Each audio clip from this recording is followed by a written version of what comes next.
Hey guys, Chaps here, and let's dive into another Gears dev stream recap. First off, I apologize about the audio. For some reason, the Coalition likes to crank things way down for all of their streams, so I had to crank it up in Premiere, so it might get a bit distorted at times. Also, bear with them, Dana was out of sync for a while, they eventually fix it.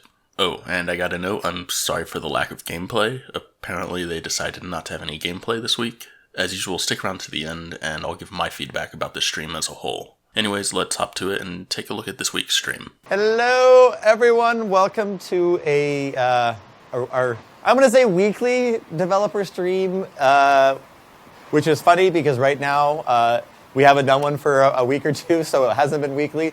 And we haven't had a developer on, so other than me, who oversees comms at TC, and today I'm joined with Mr. Shadowz, one of our content creators based out of the UK there. So Shadowz is the guest this week. It's no secret that he and I don't exactly see eye to eye, but I'll try to refrain from any of that during this video. We're just going to hang out in some chats. I know that you've got a bunch of questions you want to ask me, from your viewers. I put a thing on Twitter. I was chatting with Chaps, who has been gracious to go and be one of our great Reddit mods, and he used to go and collect questions on Reddit, and we were remiss at sometimes going and grabbing them and sometimes not. This time we tapped into him, and he went and put up a Reddit thread for us. There was a bunch of questions on here, so I'm going to go through, read some of the questions. I'm going to answer there.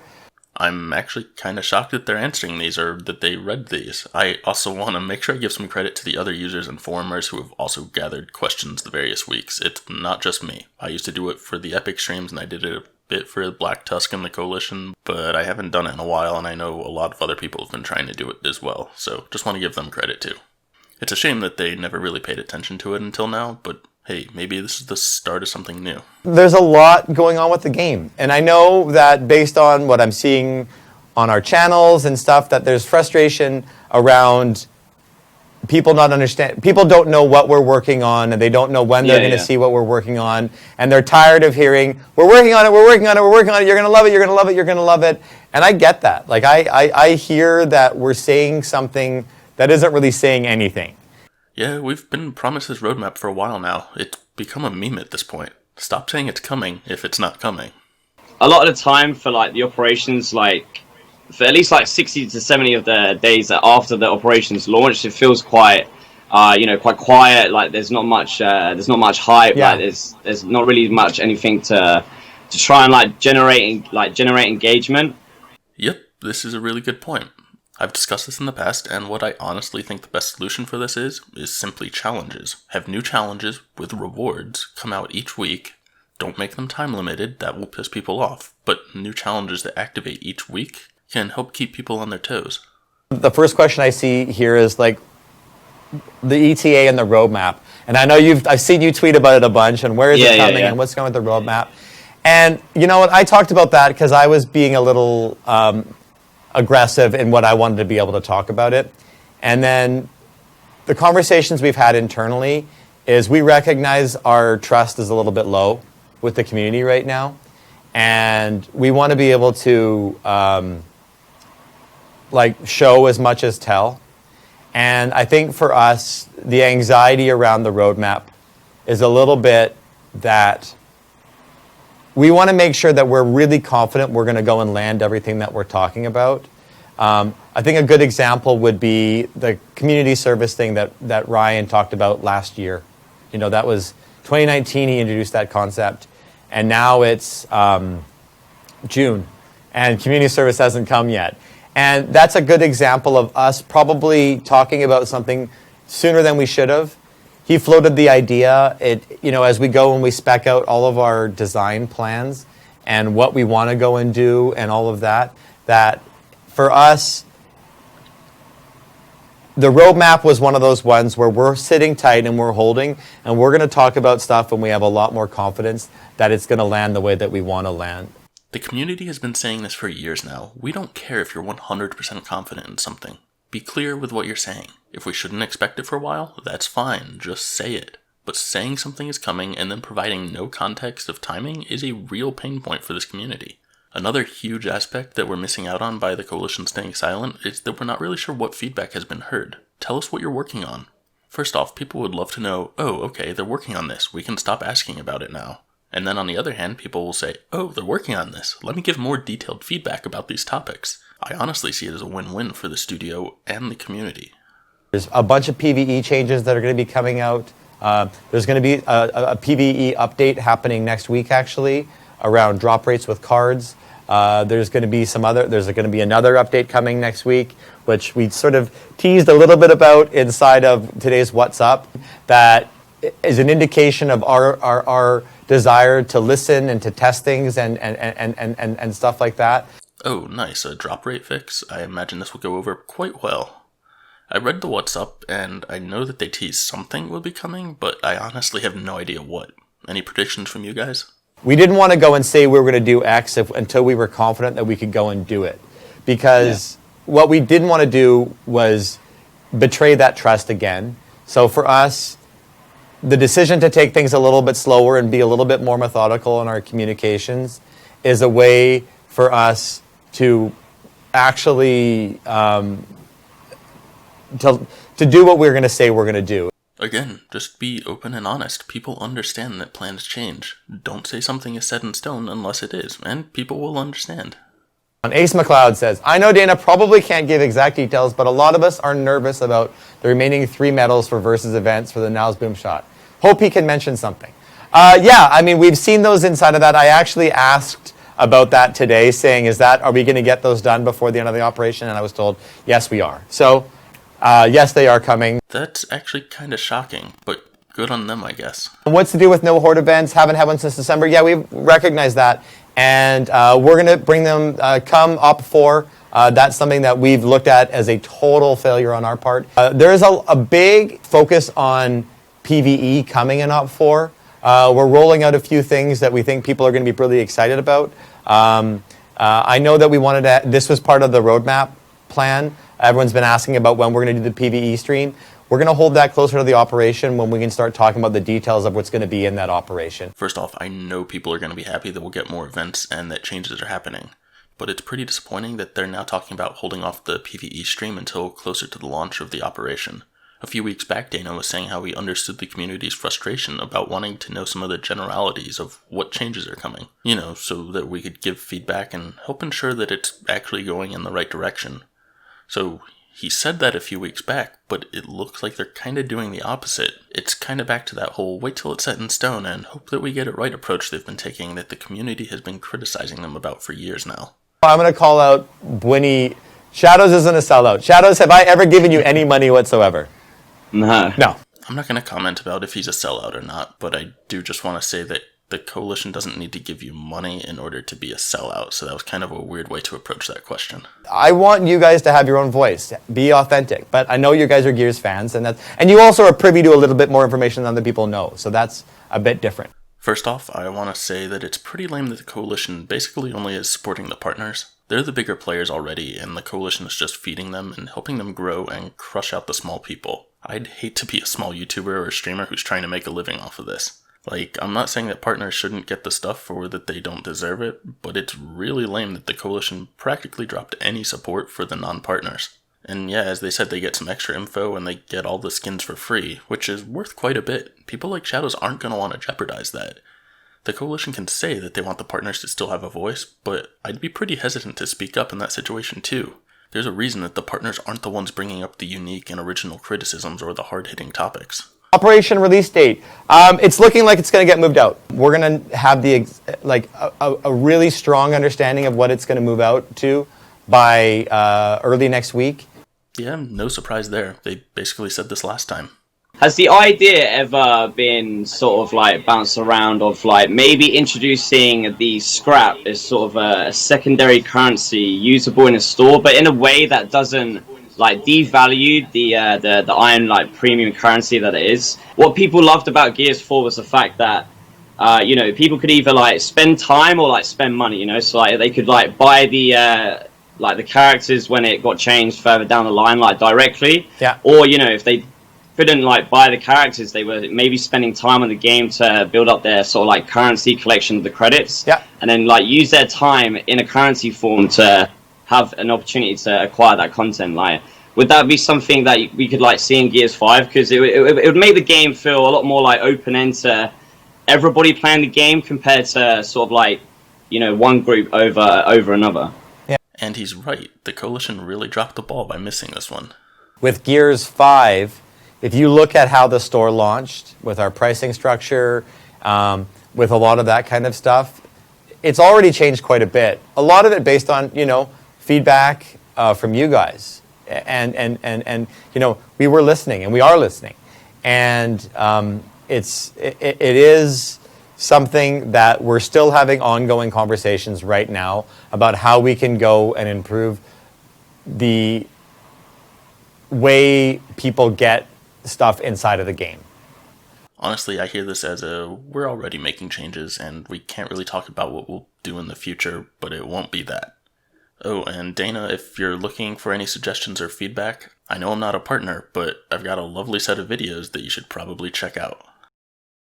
So there's a whole bunch of movement questions that we got around, or sort of movement, weapon tuning, the roadie running question, the rotation disabled, that kind of dedicated roll button. There's a whole bunch of questions around mechanics. I'm going to have Jamie McTaggart, who is our lead designer around the weapon tuning and the movement and all that. He's been on before. I'm going to get him on actually next week to talk a lot about this, because it's way better for him to speak at depth around how the mechanics of something work. Even though I know kind of at a high level and broad strokes, he can get into the minutia and talk a little about. And I think more importantly, can he talk a little bit about kind of what are those features are specifically, but he can actually talk about what is the intent of why that feature is the way it is, and then if that feature is going to change, what is the intent of what we want to have happen. It's nice that we'll get him on again. It's going to be paramount to get questions ahead of time, though. Asking questions in chat just won't cut it for the level of details that you need here. The other thing is, will we start seeing more devs or non-community people posting on Reddit and forums? Yeah, what we're going to do is, what we want to have is, we're going to create focused points of conversations where if it's Jamie or Jote or Michael Shannon, who is on the PvE side, we can go and create those. So there's a little bit of intent and purpose around that. So we can go and put them out there so it's not just a free-for-all of response, because these guys are busy and it's hard for them to go and necessarily take their time to just live on the forums. But if we can sit down and say something like, hey, we want to talk a little bit about aim assist, just because I see somebody just pointed it out. We'll do a thread around that, and then Jamie can talk a little bit about what that means. So that's kind of where we are. So stay tuned for that. Epic used to do that. I like this approach. I wish we could do this and have them in other threads, but this will be a nice start. Well, assuming they actually stick with it. Can you confirm future characters will still bring new classes abilities when they release? Or has TC decided that the future changes, whatever they may be, is an excuse to stop releasing new classes? I can't give a lot of information around this, other than to say the Carmines are an indication of that we're mixing things up. From this, it really sounds like they're just done with classes, and that's really not the answer I was hoping for. I think he was asking, like, obviously, with the Carmines releasing, like, without the PvE, like, I think he was asking, like, would that affect, like, how Operation 2 and 3, as an example, obviously, both operations launched with their classes for those, like, characters included at the launch of the operation. Not exactly the most elegant wording here, but yeah, each operation has come with a few new classes, and I want to know if the Coalition is done adding them, basically. I also want to point out that this is exactly why I've pressed them to have a guest on for years. Dana misunderstood the question, perhaps, and a guest is better able to clarify. Yeah, I think you're going to see, basically, I can say that not every character that launches with Op4 is going to have a corresponding class with it inside of PvE. That's fine, and kind of expected. As long as we still get around 2 classes per operation, that's fine. I just hope the future change isn't an excuse for them to stop bringing in new classes altogether. Gears Tactics. Are there any planned substantial updates or additions? I think that game could live a lot longer. I was going to ask that, yeah. If it did you was that your question? Or no, you just... Yeah, I was going to ask about, like, if Gears Tactics had, like, new content or, like, updates planned similar to Gears 5. Yeah, it's funny, because Gears Tactics is... We have some... It's more of a story game, yeah. Yeah, I mean, it's more of a single-player game, and I think we are continuing to invest in the game. We've already said it's coming to console later this year, and there'll be more information around what that is going to look like and what that's going to be like that for inside of that circumstance. So I'm just going to say we're not done with Gears Tactics just yet. So it's coming to console, but it doesn't sound like there's really anything planned beyond that. On the lines of Gears Tactics, like, would we ever see crossover into Gears 5? I don't know. I think most were expecting Gabe as a character or something to make its way to Gears 5, but from the discussion they had, I doubt it's happening anytime soon, if at all. One question, I've got a few more here, but I want to actually ask you, what about the overrun idea? Everyone keeps saying, pitch the overrun idea. Other than just bring back overrun, pitch me your overrun idea. Watch the stream if you want to hear him talk about this. It's long, so I'm not going to use your time by playing it out here. Basically, he wants overrun or a variation of it. It's tricky. So the riftworm scene you were talking about, obviously is very scripted. So just because it worked inside a campaign doesn't mean it's just an easy like kind of copy and paste over into that environment, because you had a pretty linear way of where you were going to be going and what you could be doing and everything. So there's a little bit of where it's not super easy to do. So there's that. I mean, I think it's definitely an interesting idea, and we know it's a popular mode. Dana's response here and throughout the dialogue was mainly, yeah, it's cool, but it's not happening. In terms of new features and new modes, there won't be one in Op 4. There won't be. There won't be. Just because we're focused on so many big... That's not a surprise. They've basically been saying this for weeks now. What is kind of a surprise is that one of their partners, who's supposed to be on top of things, actually thought we were getting a mode. I'll tell you that right now. Like our focus is on a lot of solving some foundational aspects inside of the game. Wouldn't it be better for us to go and get ranked and all of these things in a better spot before we bring out a new mode? I mean, that's kind of how we're looking at it. Is like, let's get the game so that the movement feels fun, so that the weapons feel right, so that all of this stuff is kind of where people want, and then we can go down while still continuing to invest in content inside of the game, and then we can start looking at adding into more modes. Yep, I agree with this approach. Right now, like, we need that sort of in-game reason to play, and without like the new ranking system, despite whatever new would get added to Gears 5, that core element of we need the new ranking system would still be missing, and it was just.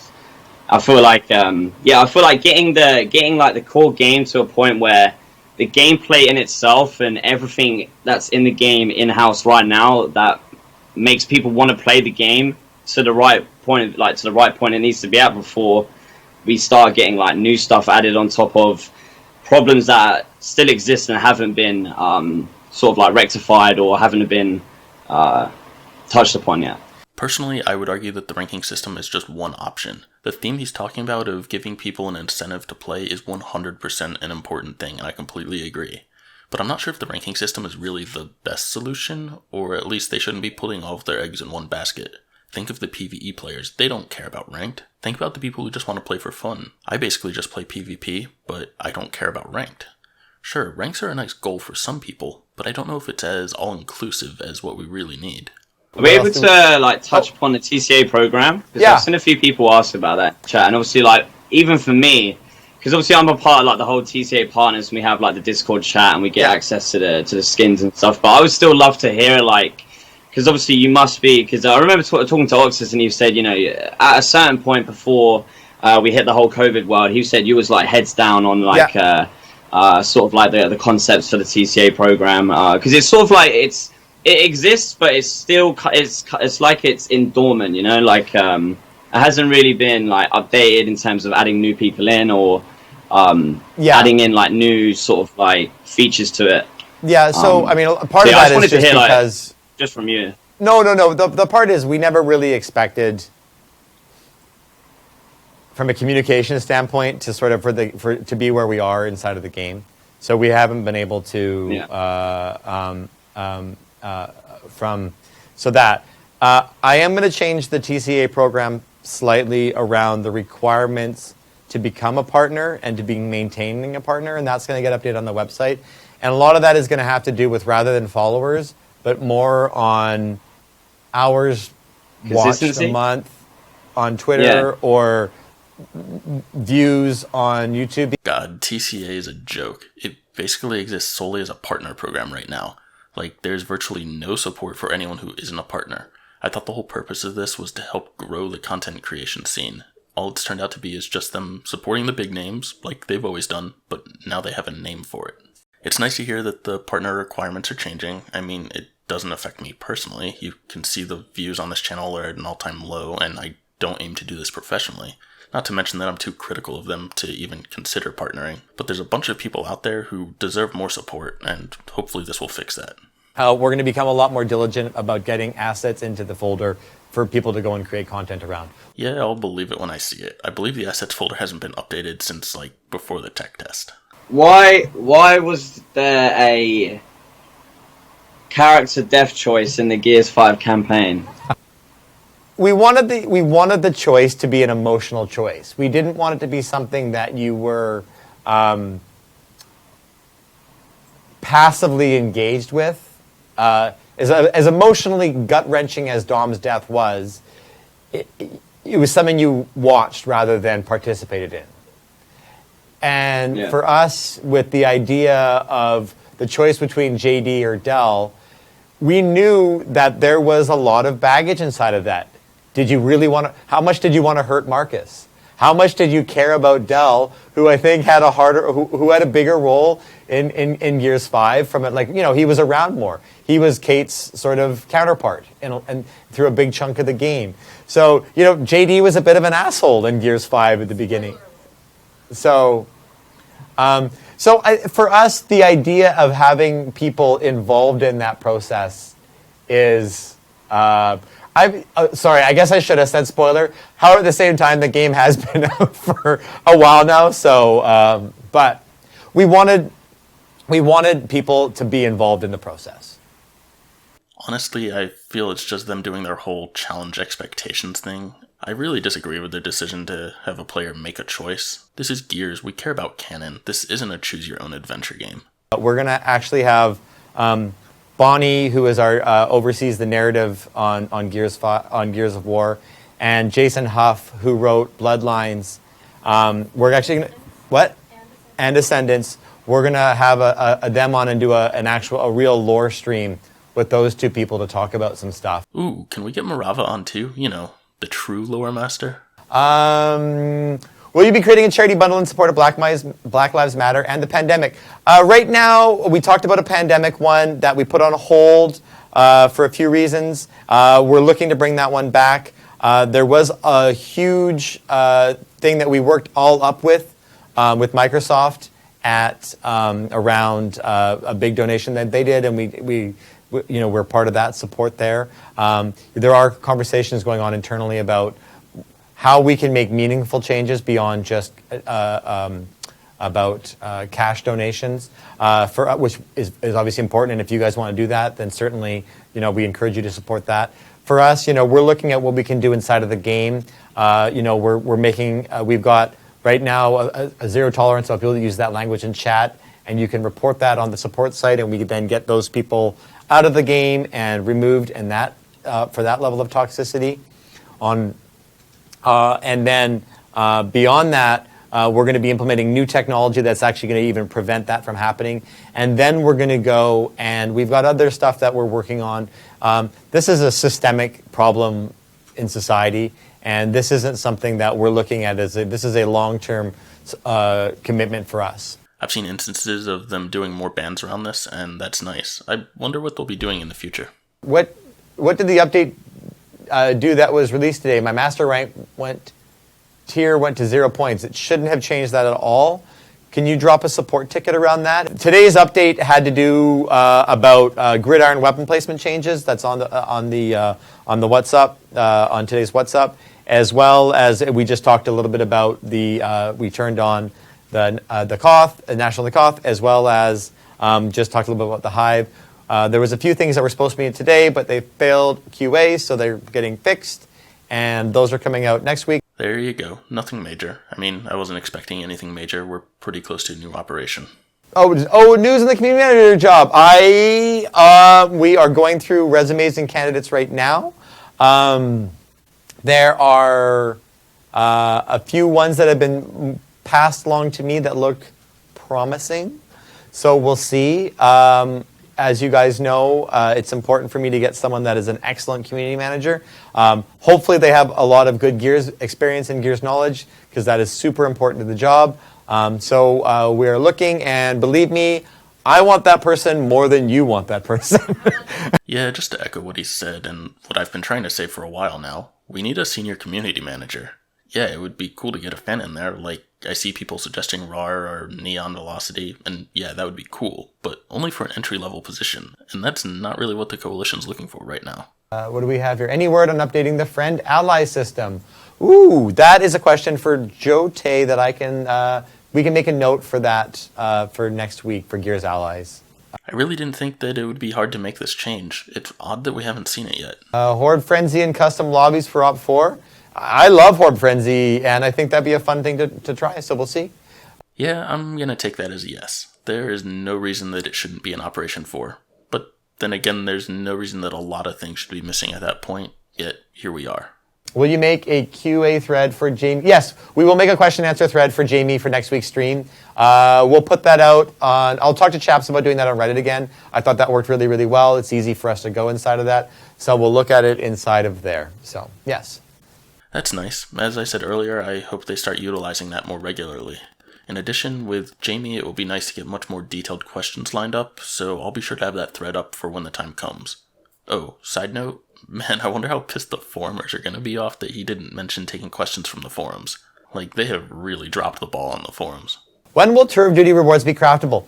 Tour of Duty rewards craftable is an interesting concept, because the Tour of Duty is, as designed, it should be, I did this. I accomplished that.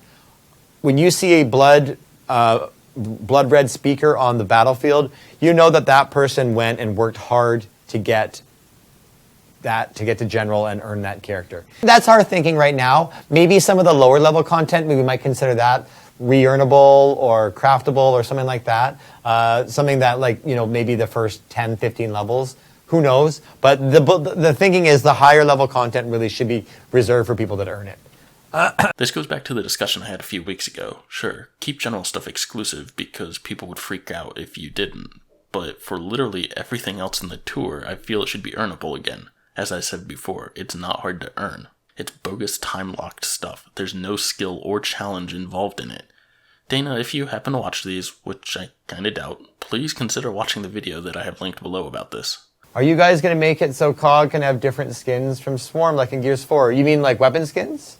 Like when you're picking weapons. I don't know. I'm gonna take that as a no. I imagine it's too much UI work and too low on the priority list. Dana, can you remove Gears 4 maps from the rotation and bring them back later with other environments?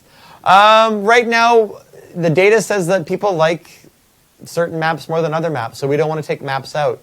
You know, Foundation, whether you guys like it or not, is a map that gets voted on every time. It's kind of like Blood Drive in every other Gears game, right? It's just a map that people vote for.